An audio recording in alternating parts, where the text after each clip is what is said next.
Hi, Marcel. So this is Kristin Catherwood chatting with Marcel Petit today on September 15th, 2020 about the Heritage Saskatchewan COVID-19 Culture Project.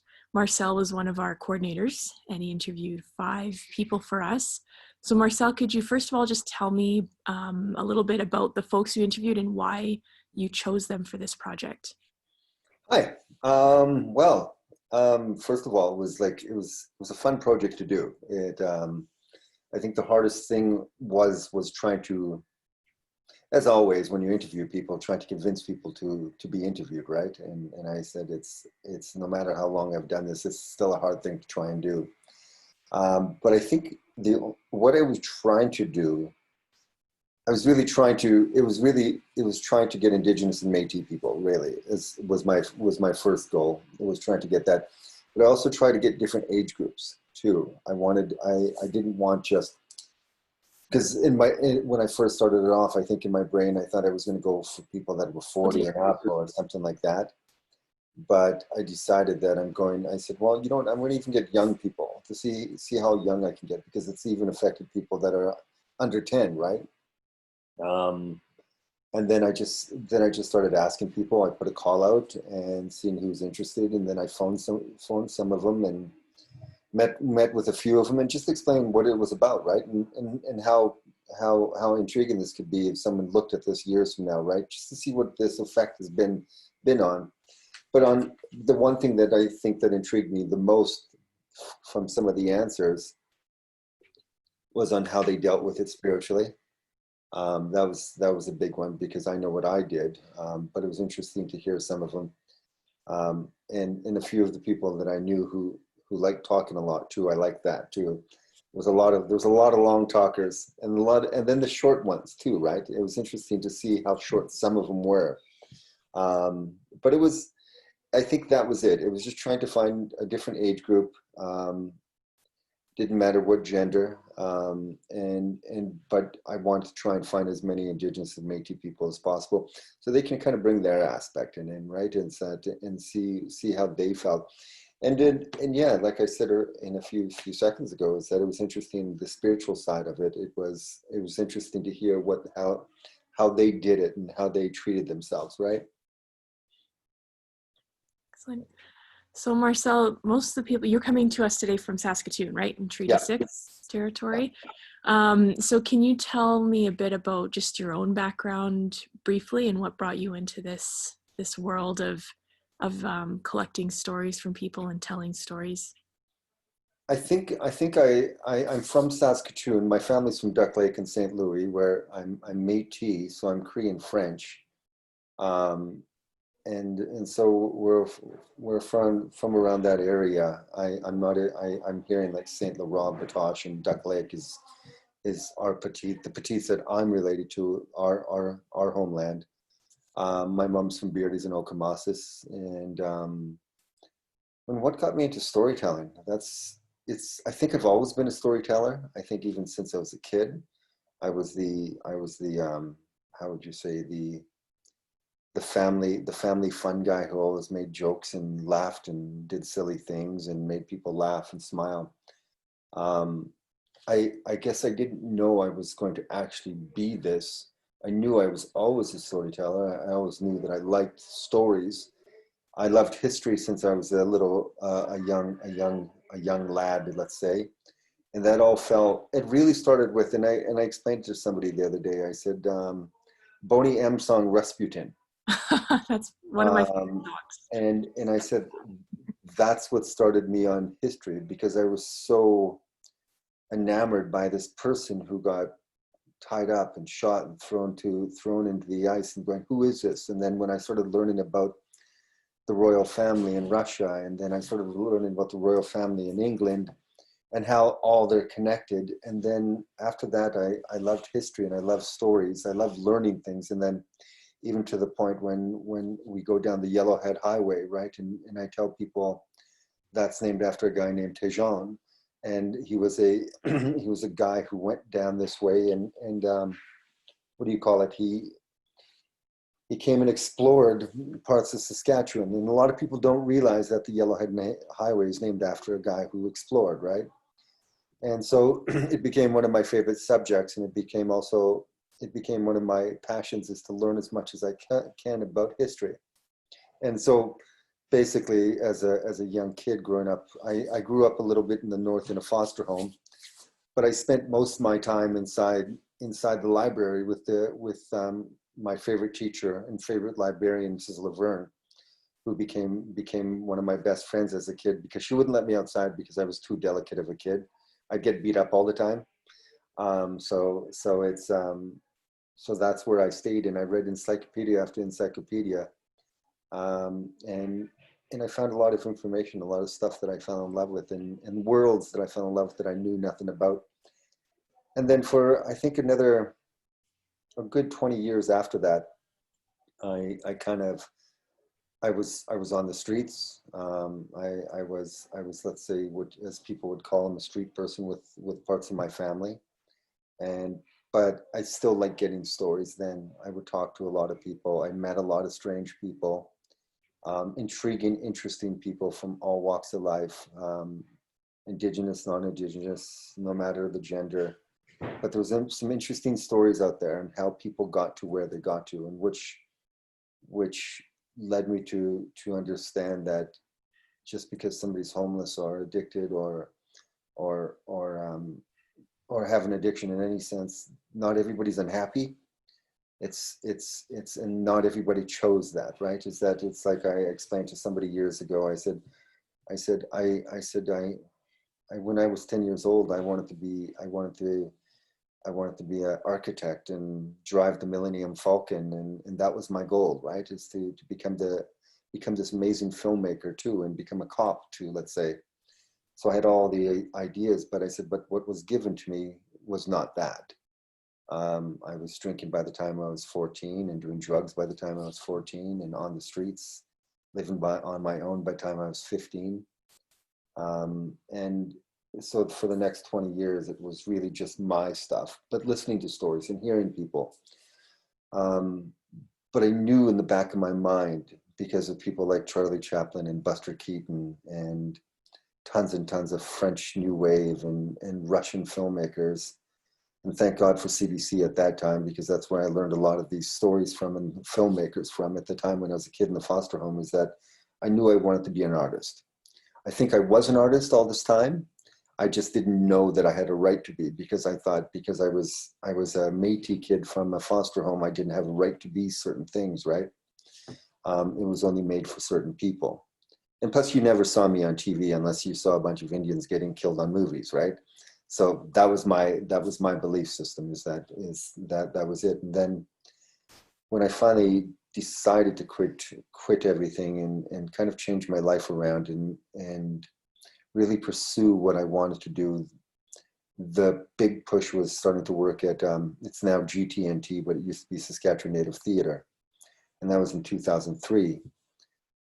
And that really opened my whole spirit to remembering that I'm an artist, and that I've always wanted to be an artist, whether it's an actor or a writer, a filmmaker, a photographer, or whatever I do. I like art, and it kind of pushed me. So when I went to film school and started, I was pretty late, even though you don't have to be at any age to be an artist, right? You don't have to be 14 or 16. And so I went to film school when I was, I think, about 35, 36. And so, which is pretty old. And when I walked into class, everybody thought I was the teacher, which is cool that they would think I was the teacher. But it was beautiful. But I'm glad I pushed myself to that point. But it was a good, like I said, good 30 years of wanting to be an artist, and finally pushing myself to become that artist. And really, but it was also about my path of changing, not changing me, but changing my habits and forgiving myself and healing and learning how to do things differently, right? Because I had this whole mess of 20, 30 years of this is how you do it. And you have to be angry all the time, right? And I think it was when I was 36, yeah, about 37, because right after film school, that's when I finally realized that I spent, in part of my story, is that I realized that I spent 37 years not really living, just surviving. And that was a big turning point for me because I didn't want to just survive anymore. I wanted to live. But then that really impacted me, what kind of stories I wanted to get. Because my sisters were on the streets, my brother was on the streets, my mom was on the streets by the time she was 13.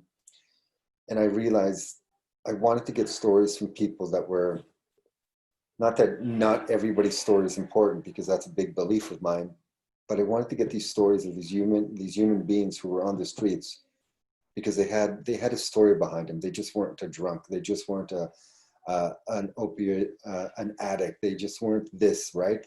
There's more to them. Because when we walk by people on the streets, all we see is them drunk, but they have a life behind that, right? And I think that was really a big impact with me. So when I decided to go to filmmaking and decided to start this journey, I really wanted to get stories that hopefully helped other people. And that was part of it, is that I always tell people jokingly, I said, I'm an artist, so I'm rich already. And I said, I didn't do this to make tons and tons of money. But money's nice to pay bills and everything, but I really made sure that I wanted to get real stories. I wanted to get stories that helped other people. So if somebody watched some of these movies and saw that there's other people out like them, and that was a big thing, is that I wanted to show people that, because I didn't know there was anybody like me out there. But if I opened my eyes, there was thousands of people around me just like me, hurting and sad and hating themselves, right? But I also made sure that I didn't want to do this just for the money. I wanted to do it because it was beautiful and it was fun and it's something that I enjoyed, and that I wanted to get these stories, because I think everybody has that right to have that story being told of where they come from and who they are and how they got there, right? And so here I am now. 16, 17 years later, I'm still doing it. I've gotten probably close to 400 elder stories in my life, and probably another 400 or 500 other stories from other people, from young people to older people, right? And different people hiring me and getting different questions, right? But getting those questions and hearing the answers was also a part of, I guess in a way, it was part of my healing, because you heard things that you go, wow, I remember that, right? And I felt that way. I was there. But also things that kept you humble and had a lot of gratitude for where you are. Because when you hear about some of these elders who were 70 or 80 and less than 40 years ago had no reserve or running water on reserves, right? You kind of go, God, I whine if I've got to go to 7-Eleven, right? And so it keeps you humble and it keeps your feet on the ground. But stories are amazing. The youngest story I think I've gotten is probably a 10-year-old to the oldest one I've got. They just turned 100 years old. And that 100-year-old story and the 10-year-old story, to me, impacted me the most, just because of how honest they were. And it was the same. They were so truthful and so honest. The 100-year-old guy really I had a great time with, because he listening to his story was like listening to an old Western. He talked about a cattle trail all the way from Winnipeg to Lloydminster, and how he went with his grandfather when he was 10 years old on this whole cattle trail. And I'm going, wow, it was just amazing to feel that, right? And then he talked about how he met his wife, and she lived in the next house, and he walked up to her one day and said, you know what, one day we're going to be married. And she told him to leave him alone, leave me alone. But yet they ended up being married, right? But it was interesting, some of these stories, but I loved it. It's amazing. It's like even listening to the stories that I did for Heritage Saskatchewan, listening to Xavier's story and talking about how he dealt with it, and which is strange, because he's a friend of mine too, right?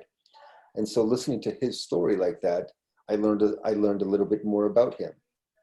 Stuff that I guess I've never asked him before, even though we every 2 weeks we go out for breakfast with each other, right?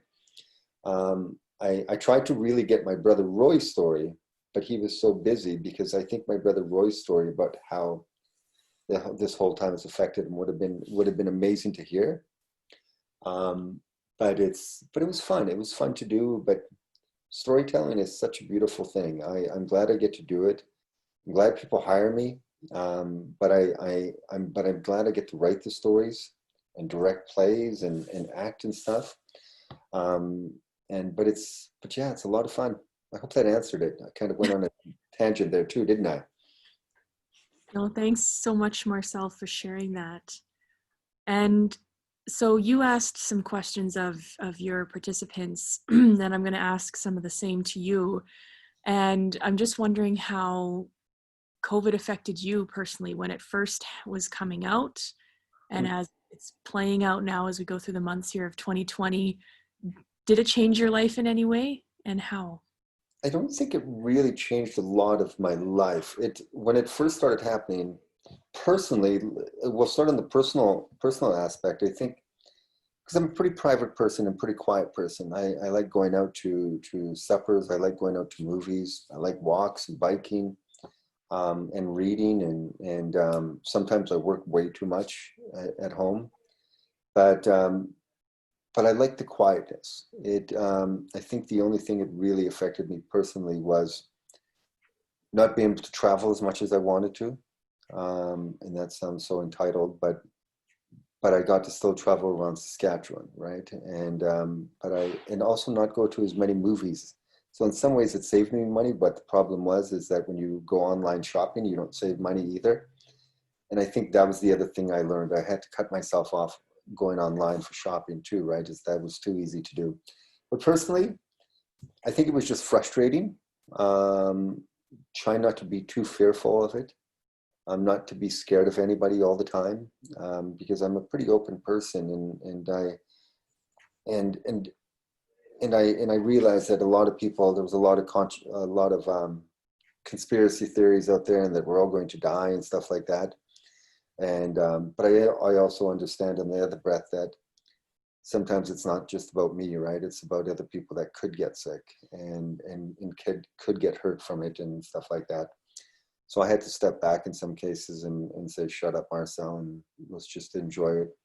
But it's been, I know somewhere in here, in my spirit, it probably has affected me in a little of a way where it's the strangeness of being alone too long, or being by yourself and not being able to visit.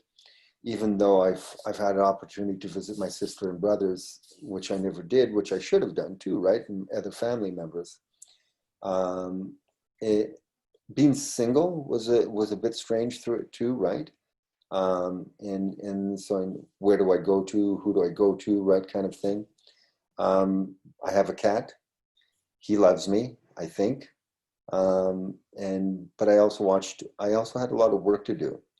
So personally, I think, yeah, it affected me someplace, probably inside, just because I'm a people person, right? I need people around me, not all the time, but I like people.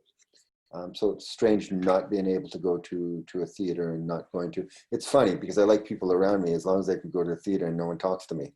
There you go, right? And and I like going, but I also like going out for suppers too, right? And coffee. And so and even though I only drink coffee on weekends, but professionally, I hadn't really stopped working because core neighborhood, I had final reports to write, I had grants to write, I had things to do here. So I kept going throughout. And plus I had to come here every day because of the mail. So I was here every day for at least 4 or 5 hours, but it was nice and quiet. So on my filmmaking aspect and my editing aspect, I got to sit out front in the big windows and work and just sit here quietly, which is strange at times, but it was nice. So sorry, Marcel, just for the record, can you just expand on where you are today and where you work, Oh, just on our so one of the things that I do is, as much, I'm also an artist, but I also run a youth center called Core Neighborhood Youth Co-op, which runs a Boys and Girls Club. We have a community credit program, which is a school, full-time school, And we also run a woodshop carpentry area with young people that work in it. And we also have a youth store that the stuff they build, we sell. And so we try to help a lot of, we go through probably at least 250 youth a year, all together for workshops. And we try and do workshops on health, life, culture, just trying to throw as much good stuff at them. So hopefully they make better choices when they walk out the door. And so we're just trying to help them, because I used to be one of these kids. And what we're trying to do is hopefully show them the light, let's say, and show them something, help empower them a little bit more. And so that's what I do here. And then, so I was here at Core Neighborhood. It was slow. It was me for probably a good month. And then the big part of Core Neighborhood is also garden season, because we build garden boxes. And I didn't want to lose any of that kind of profit to help us pay for the wood shop. So I brought the wood shop guy back, and we started building garden boxes in the shop. And then by mid-June, we were all back in here doing summer programming, night programming, of course, with all the procedures and protocols and making sure everybody was safe in place, right? But then on my other side, being the artist, I think I was just as busy, and I had worked with Sask Folklore, you of course, Heritage Saskatchewan. I had worked with the what do you call it? Free Flow Dance Theater, Land of Living Sky School Division. So since April, I've just been filming and editing for different people, right? Which has been great. It's been fun. It's kept me nice and busy. I think that's what sort of helped me not become too much of a recluse, because I can easily become a recluse and just kind of just stay home, right? And block everything out. So, but I've also learned that I'm also sort of a workaholic too. I like working. It keeps me busy. My therapist once asked me, do you do it to not help overthink and not go drink or something like that? I said, no, the drinking problem is not a problem for me anymore, right? I said, probably just being inside my head sometimes, it probably helps working. But I think that's almost with every human being out there, right? I said, so I'm not a special case. I'm not sitting here going crazy, picking at my nails or something. But it's been nice. It's been professionally, it's been a nice busy.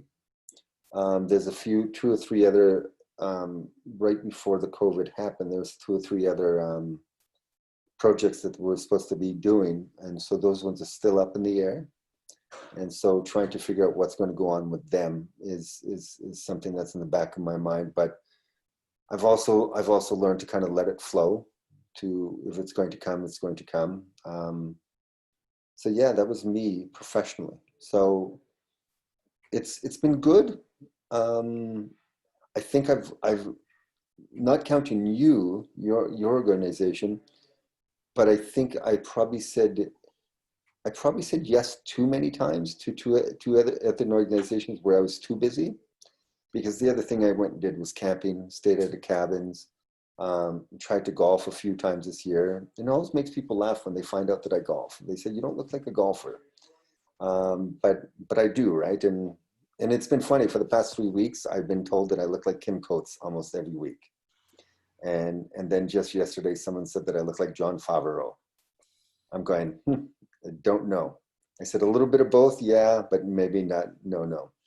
I said, I try and make myself feel better and say I look like Jason Momoa. But then they all laugh at me.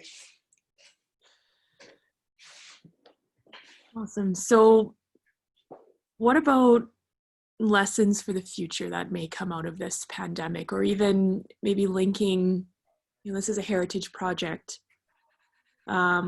lessons from the past, lessons from the future, from what you heard from your participants, but also yourself? Do you see anything coming out of this strange time we're living through that may, lead to something better in the future, or worse for our communities and our society as a whole? I think the one thing over just watching people and learning from people and seeing the conspiracies and the fears and everything like that. The one thing I learned from this whole thing is that we need to talk more as people and get together, right? Is that something like this can happen at any time. And none of us were ready for it.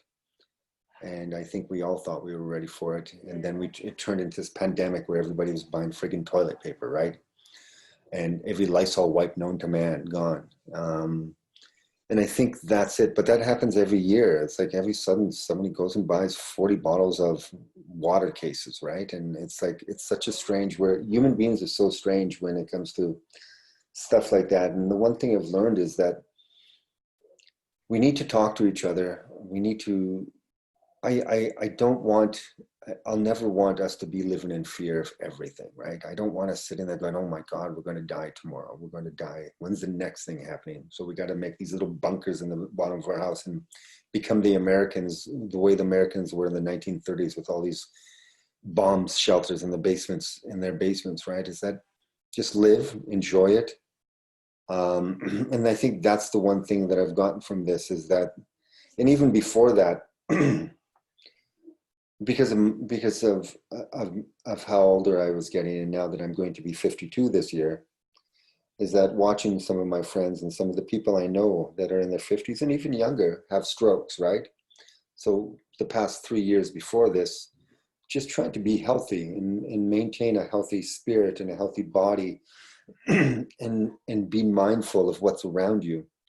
And I think that's the other thing that it showed me, is that a lot of people weren't ready for that. And a lot of people were scared, and the overeating, everybody, we all did too, right? Even myself, I was like, I cut off chips and chocolate and snacks as quick as I could because that's so easy to do.